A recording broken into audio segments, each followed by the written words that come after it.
Un usage productif du mépris. De la même manière que penser à la viande ou à d'autres aliments, c'est un poisson mort, un oiseau ou un cochon mort. Et aussi, ce bovin n'est que le jus d'une grappe de raisin. Cette robe bordée de pourpre n'est qu'une laine de mouton teinte dans un peu de sang d'un coquillage.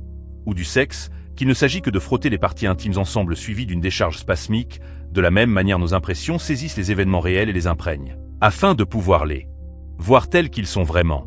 Marc Aurèle. Il y a un exercice stoïque que pourrait être décrit par une expression de mépris.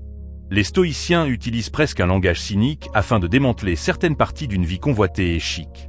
Marc plaisante en parlant du sexe. Mais pourquoi fait-il ça? Si vous prenez le temps de considérer l'activité sexuelle d'une manière absurde, vous seriez peut-être moins enclin de faire quelque chose de honteux ou embarrassant en voulant à tout prix avoir du sexe. Cela contrebalance notre biais naturel vis-à-vis de quelque chose qui est très bon. Nous pouvons appliquer la même manière de penser sur beaucoup d'autres choses que les gens convoitent. Considérez cette photo qui donne envie sur les réseaux sociaux. Imaginez la personne se mettre douloureusement en scène. Et cette promotion que signifie tant? Regardez la vie des, soi-disant, personnes à succès. Est-ce que cette promotion vous donne toujours autant envie?